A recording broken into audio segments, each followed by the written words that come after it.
The key gleamed in her hand, a tiny silver promise catching the faint glow of Christmas dawn.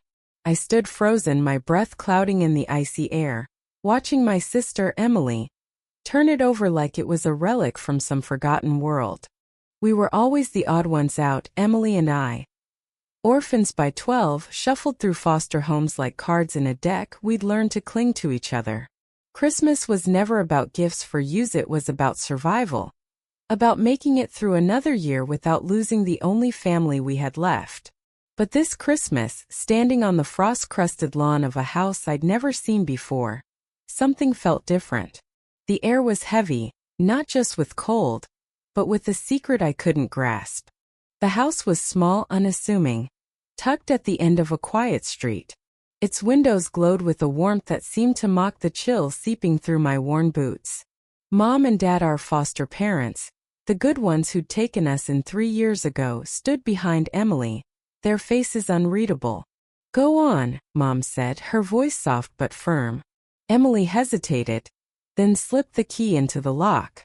The door creaked open, revealing a living room bathed in the flicker of a fireplace. A Christmas tree stood in the corner, adorned with mismatched ornaments, like it had been waiting for us all along.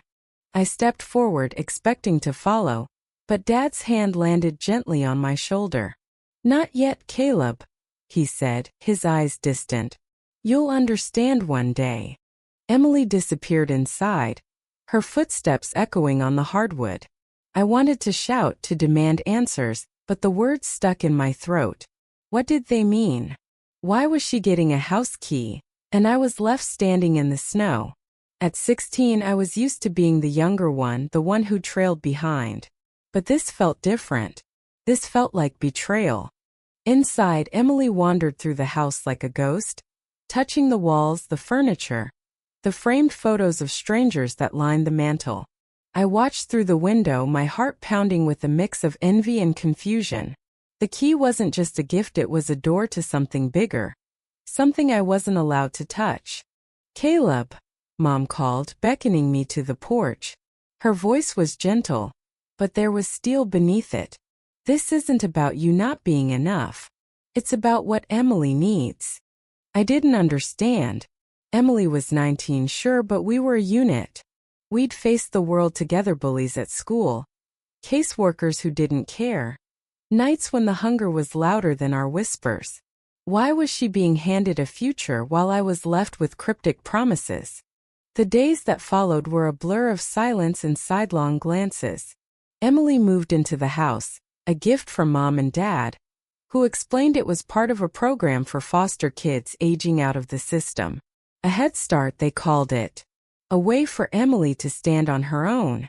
But every time I visited, the house felt like a wedge between us. She'd cook dinner, laugh, tried to include me, but I couldn't shake the feeling that I was losing her. One night, sitting on her new couch, I finally snapped. Why didn't they give me a key to? My voice cracked, raw with the hurt I'd buried since Christmas morning. Emily's smile faded. She set down her mug, the steam curling like a question mark between us. "Caleb," she said, her voice barely above a whisper, "they gave me the key because I'm leaving. Not just the system, you." Her words hit like a punch. Leaving. We'd promised each other we'd never split up, no matter what. She reached for my hand, but I pulled away, my chest tight. "You're abandoning me," I said, the accusation sharp enough to cut. "No," she said, tears welling. "I'm trying to make sure you don't have to carry what I've carried." She told me then, piece by piece, the truth she'd hidden for years.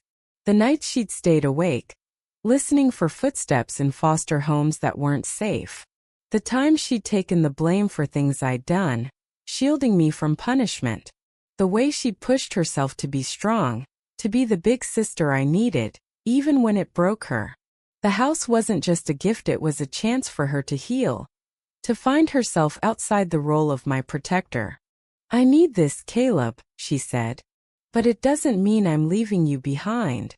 It means I'm building something we can both come back to." I didn't want to hear it. I stormed out, the snow crunching under my boots, my anger a fire that burned hotter than the cold.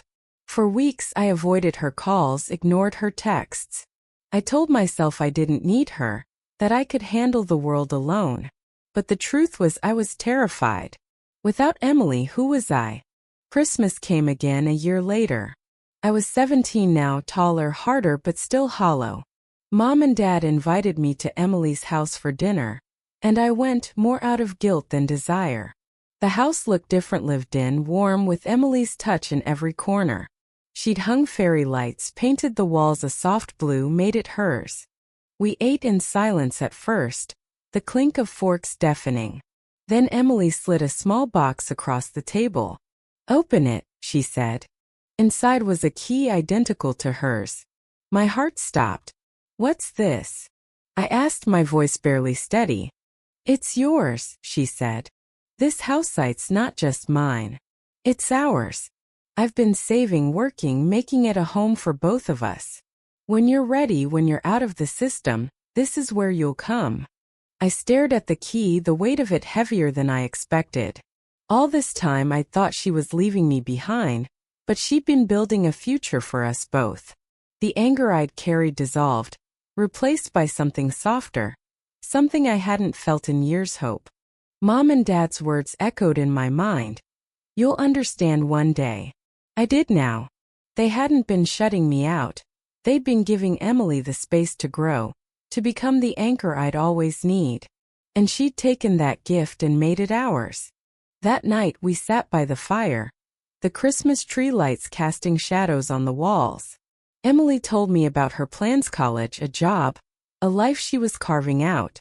But she always came back to us. "We're family," she said, her hand squeezing mine. "No key, no house, no distance changes that." I didn't have words, not then. But I held the key tight, its edges pressing into my palm. A reminder that family isn't just about staying together, it's about trusting each other to come back. Years later, when I moved into that house with Emily, I found a photo on the mantel, one of us as kids, laughing in a park, before the world got hard. Next to it was a new one. Christmas morning, the day she got the key, both of us standing in the snow, unaware of the promise we'd keep. I understood now not just what Mom and Dad meant, but what Emily had always known. Love isn't about holding on forever. It's about letting go just enough to build something worth coming home to.